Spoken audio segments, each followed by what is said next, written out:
Welcome back to Vidyapur संस्थान। विद्यापुर संस्थान में आपका बहुत बहुत स्वागत है दोस्तों। तो आज मैं फिर से आ गया हूँ अपने यूट्यूब चैनल विद्यापुर संस्थान पर एक नए सेशन के साथ। इस सेशन में हम लोग एक्सरसाइज 4.4 के क्वेश्चंस को सॉल्व करेंगे। इससे पहले की वीडियो में मैंने एक्सरसाइज 4.1 से सारे एक्सरसाइज को सॉल्व किया है। तो आइए आज के सेशन को शुरू करते हैं। आज का सेशन है 4.4 के पहले क्वेश्चन के साथ शुरू किया जा रहा है। तो क्वेश्चन को पढ़ता हूँ, समझता हूँ और आगे बढ़ता हूँ। ठीक है, तो क्वेश्चन कह रहा है निम्न द्विघात समीकरणों ये मूलों की प्रकृति ज्ञात कीजिए। बहुत सारे ये जो द्विघात समीकरण है उसके मूलों की प्रकृति ज्ञात करना है। ठीक है, और यदि मूलों का अस्तित्व हो तो उन्हें ज्ञात कीजिए। अगर पहले तो मूलों की प्रकृति ज्ञात करना है। ठीक है, मूल वास्तविक है। मूलों की प्रकृति क्या होती है? तो मूलों की प्रकृति होती है कि मूल वास्तविक है या वास्तविक नहीं है। वास्तविक है या नहीं है तो उसे कहेंगे मूलों की प्रकृति। दो प्रकार के होते हैं। ठीक है, अगर मूलों की प्रकृति वास्तविक है या अस्तित्व में है तो उसे ज्ञात करना है। ठीक है दोस्तों, तो पहली बात बताइए कि मूलों की प्रकृति होता क्या है। तो कोई भी द्विघात समीकरण है a x square plus b x plus c is equal to 0, जिसमें एक टर्म होता है डी, इसे कहा जाता है डिस्क्रिमिनेंट।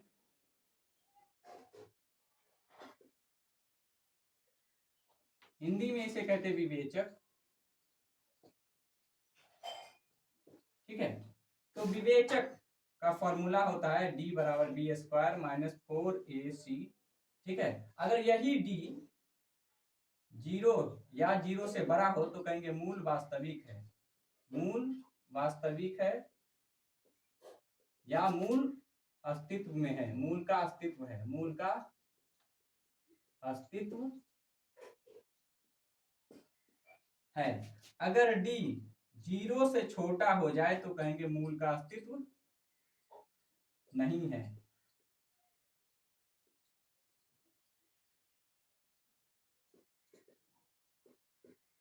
ठीक है दोस्तों, अगर मान लेते हैं नंबर लाइन, ये है 0, ये है 1, ये है 2, ये है 3, ये है 4 और इसी तरीके से आगे बढ़ता चला जाएगा।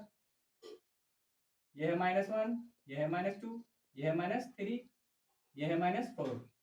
ठीक है, इसी तरीके से आगे ये बढ़ता चला जाएगा। ठीक है, तो देखिए 0 से लेकर के जहां तक भी अगर डी का वैल्यू जाए है ना, 0 से लेकर के कुछ भी हो तो कहेंगे मूल का अस्तित्व है। मूलों का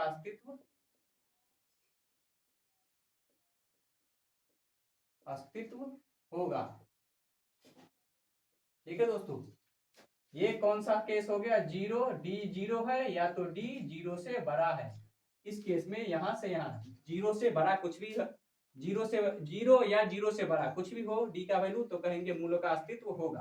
ठीक है दोस्तों, अब यहां से इस तरफ 0 को छोड़ करके कुछ भी अगर आए इस तरफ माइनस में तो ये कौन सा केस बनेगा? डी अगर 0 से छोटा है मतलब माइनस में है तो कहेंगे मूलों का अस्तित्व नहीं है। मूलों का अस्तित्व नहीं होगा। नहीं होगा। ठीक है दोस्तों, इतनी बात समझ गए हैं आप, तो अब आप इस क्वेश्चन को सॉल्व कर पाएंगे। तो आइए शुरू करते हैं आज के क्वेश्चन को सॉल्व करना। सभी चीजों को नोट डाउन कर लेंगे। वैसे भी मैंने पिछले वीडियो में इन सबको बहुत ही डिटेल में समझाया है, तो जिन साथियों ने पिछले वीडियोस को नहीं देखा है द्विघात समीकरण क्वाड्रेटिक इक्वेशन का वीडियो फर्स्ट से देख लेंगे, आपको बहुत अच्छे से समझ में आएगा।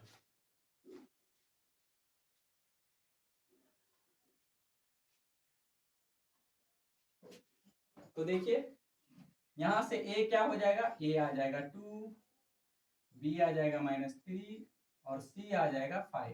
ठीक है दोस्तों, तो डी हम लोग निकालेंगे। डी बराबर क्या होता है? B square minus 4ac।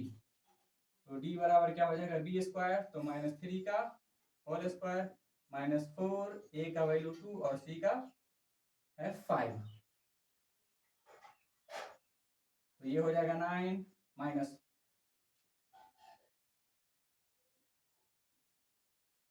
-31।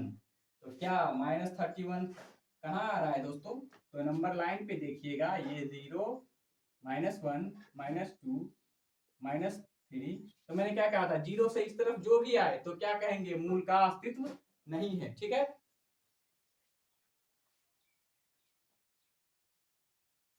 तो देखिए डी का वैल्यू कितना आ गया, -31। इसका मतलब क्या है कि ये ऋणात्मक आ गया। ये कितना है, डी डी क्या है, 0 से छोटा आ गया है ना। इसीलिए इसीलिए दिए गए समीकरण के मूल नहीं होंगे,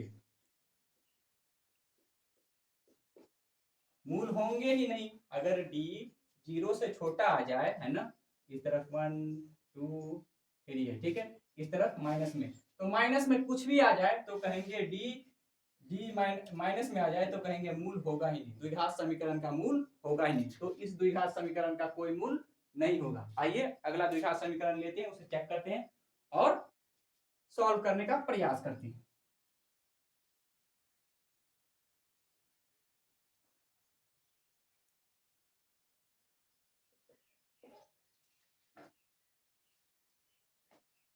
3x² -4√3x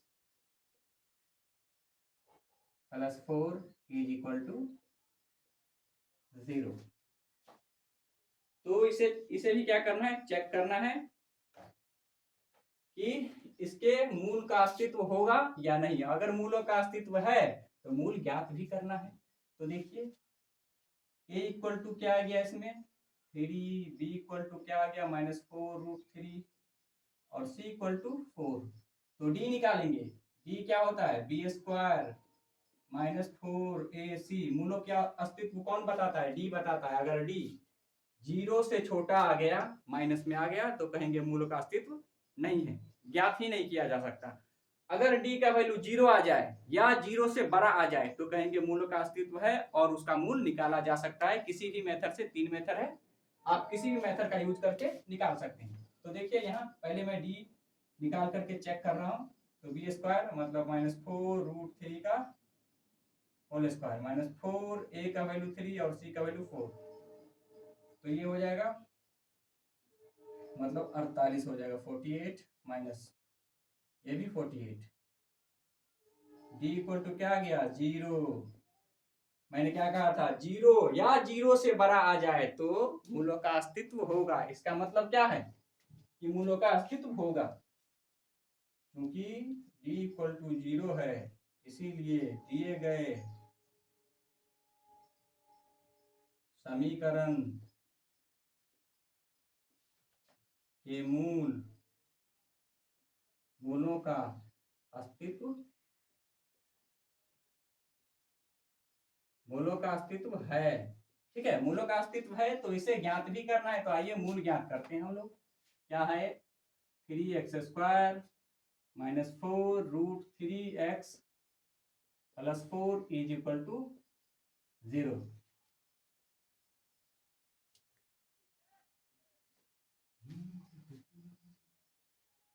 d = 0 आ गया। इसे मल्टीप्लाई करते हैं तो 12 क्या होता है, 4 × 3, 4√3।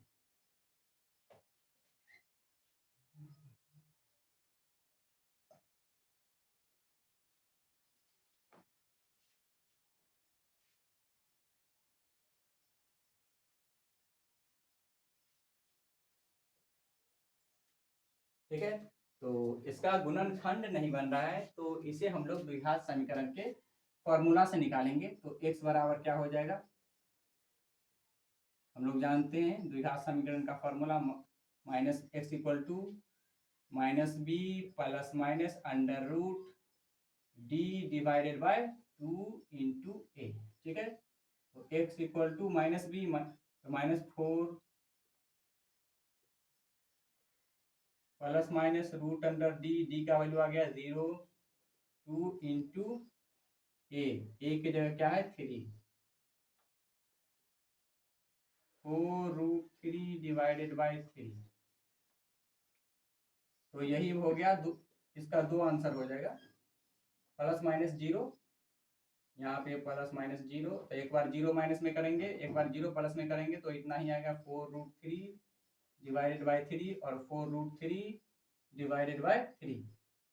तो ये दो मूल हो जाएंगे इस समीकरण के। आइए नेक्स्ट क्वेश्चन लेते हैं।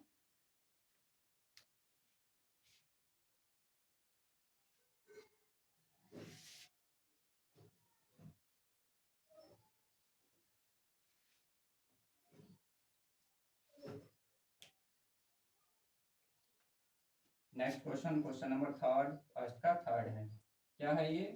2x² प्लस 6x और उसके बाद प्लस 3 इज इक्वल टू 0 है। क्या करना है? इसे भी मूलों की प्रकृति पहले चेक करना है कि मूलों की प्रकृति कैसी है, मूल अस्तित्व में है या अस्तित्वहीन है, मूल का अस्तित्व है ही नहीं। तो पहले वो चेक कर लेते हैं, और जब मूलों का अस्तित्व होगा तो उसे ज्ञात भी करना है, किसी भी मेथड से हम ज्ञात कर सकते हैं। तो आइए, a इक्वल टू इसमें 2 है, b इक्वल टू 6 और c इक्वल टू 3 है। तो d इक्वल टू क्या हो जाएगा? d इक्वल टू होता है b² माइनस 4ac। तो d इक्वल टू हो जाएगा b², 6 का होल स्क्वायर माइनस 4, a की जगह 2 और c की जगह 3। ये हो जाएगा 36 और ये, तो d हो जाएगा 12 मतलब देख लीजिए, ये 0 है, 1 2 3, मतलब 0 से इस तरफ जो भी होगा वो, तो उसका क्या हो जाएगा? मूल वास्तविक होगा, मतलब दिए गए समीकरण का, क्योंकि d जो है बराबर है, क्या लिखेंगे? चूंकि d बराबर है 12 के, है ना, जो 0 से बड़ा है। ठीक है, 0 से बड़ा है, इसीलिए दिए गए समीकरण के मूलों का अस्तित्व होगा। मूलों का अस्तित्व होगा, और जब मूलों का अस्तित्व है तो उस मूल को ज्ञात भी करना है।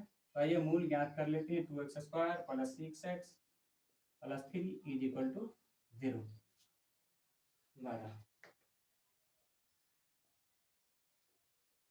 तो मूल मतलब x होता है minus b plus minus under root d divided by 2 into a होता है। ठीक है दोस्तों, तो देखिए माइनस बी मतलब minus 6 plus minus under root D का वैल्यू कितना आया है? 12 डिवाइडेड बाय 2 इंटू ए की जगह क्या है? 2। ठीक है, तो ये हो जाएगा minus 6 plus minus 2√3 divided by 4। अब देखिए 2 कॉमन आएगा दोनों में, 2 कॉमन ले लेंगे तो -3 प्लस माइनस √3 डिवाइडेड बाय 4, ये कट आउट। तो आंसर क्या आ जाएगा? -3 प्लस माइनस √3 डिवाइडेड बाय 2, ये हो जाएगा मूल। ठीक है दोस्तों, एक बार प्लस ले लेंगे और एक बार माइनस ले लेंगे। भाई एक बार प्लस ले लेते हैं, -3 प्लस √3 डिवाइडेड बाय 2। ठीक है, और एक हो जाएगा -3 माइनस √3 बाय 2। तो इससे अगर माइनस कॉमन भी ले लेंगे तो ये ऐसा हो जाएगा। ठीक है, ये दो मूल हो गए इसके इस द्विघात समीकरण के। ठीक है दोस्तों, तो नोट डाउन कर लीजिए। इसके बाद हम लोग चलते हैं इसी एक्सरसाइज के क्वेश्चन नंबर 2 पे। तो साथियों, आ चुका है बोर्ड पे क्वेश्चन नंबर 2 एक्सरसाइज 4.4 का। तो आइए क्वेश्चन को पढ़ते हैं, समझते हैं और इसे सॉल्व करते हैं। तो क्वेश्चन नंबर 2 क्या है? निम्न प्रत्येक द्विघात समीकरण में k का ऐसा मान ज्ञात कीजिए कि उसके दो मूल बराबर हो, है ना। इस समीकरण के दोनों मूल जो है वो बराबर हैं, तो k का मान कह रहा है ज्ञात करने के लिए। साथियों, जब दो मूल बराबर हो तो उसके d का वैल्यू होता है 0। ठीक है, ये बात हम लोग जानते हैं। जिन्होंने पिछले वीडियो को नहीं देखा है वो जरूर जाकर के देख लेंगे। तो आपको बहुत ही अच्छे तरीके से ये समझ में आएगा। वैसे क्वेश्चन खुद ही कह रहा है कि चूंकि लिखेंगे, चूंकि दिए गए समीकरण के मूल बराबर हैं, इसीलिए d बराबर क्या हो जाएगा 0। तो यहाँ से a इक्वल टू क्या आ जाएगा 2, b इक्वल टू k और c इक्वल टू 3। तो d इक्वल टू हम लोग d इक्वल टू क्या होता है b स्क्वायर माइनस 4ac और d इक्वल टू 0। इसका मतलब क्या कि 4 square minus 4a b square minus 4ac equal to हो जाएगा 0। अब देखिए b का वैल्यू कितना है 2, मतलब 2 का होल स्क्वायर माइनस 4। a का वैल्यू कितना है, नो b का वैल्यू है k, b का वैल्यू है k का whole square minus 4a, c का वैल्यू है 3 इज इक्वल टू 0। तो ये हो जाएगा k square minus 24 equal to 0। तो k इक्वल टू क्या आ जाएगा, k स्क्वायर इक्वल टू क्या आ जाएगा 24, इसीलिए k equal to root under 24। तो क्या आ जाएगा 4 गुना 6 2√6 आ जाएगा आंसर। तो क्या हो जाएगा 2√6 आंसर आ गया। के का मान ही कह रहा था तो हम लोगों ने निकाल लिया। ठीक है दोस्तों, यहाँ पे रूट हटाएंगे तो प्लस माइनस होता है, प्लस माइनस 2√6, ये आंसर आ गया। ठीक है दोस्तों, अब हम लोग नोट डाउन कर लीजिए, नेक्स्ट क्वेश्चन लेते हैं। Note down,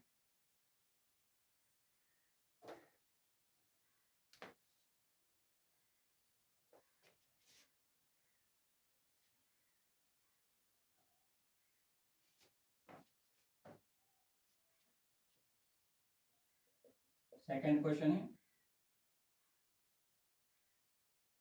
kx into x minus 2 plus 6 is equal to 0।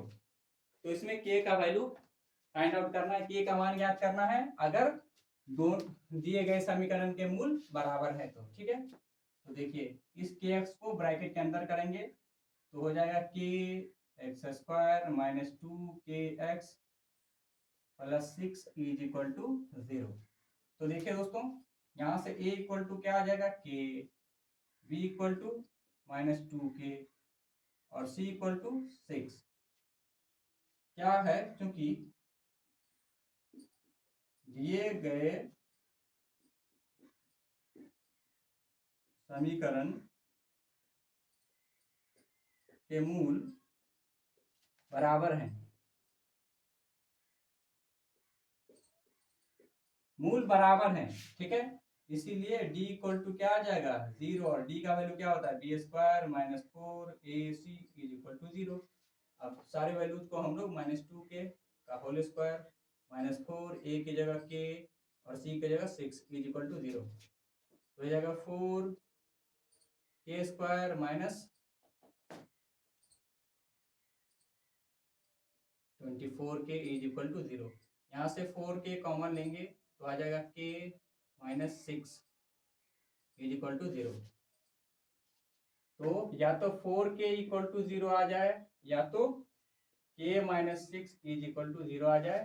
तो k इक्वल टू आ जाएगा 0 और k इक्वल टू आ जाएगा 6, मतलब k का दो वैल्यू आएगा 0 और 6। k का वैल्यू फाइंड आउट हो गया, यही फाइंड आउट करने को कह रहा था। नोट डाउन कर लीजिए, नेक्स्ट क्वेश्चन लेते हैं। तो साथियों, आज के वीडियो को यहीं तक रखते हैं क्योंकि टाइम जो है वो जवाब दे रहा है। तो मिलते हैं नेक्स्ट वीडियो में। अगर वीडियो अच्छा लगा हो तो like share comment and subscribe तो जरूर करेंगे, और जिन साथियों ने मेरे पिछले वीडियो को नहीं देखा है वो जरूर जा करके देखेंगे, उनको बहुत ही फायदा होगा, वो बहुत अच्छे से कंसेप्ट को सीख पाएंगे। And thank you for watching my video.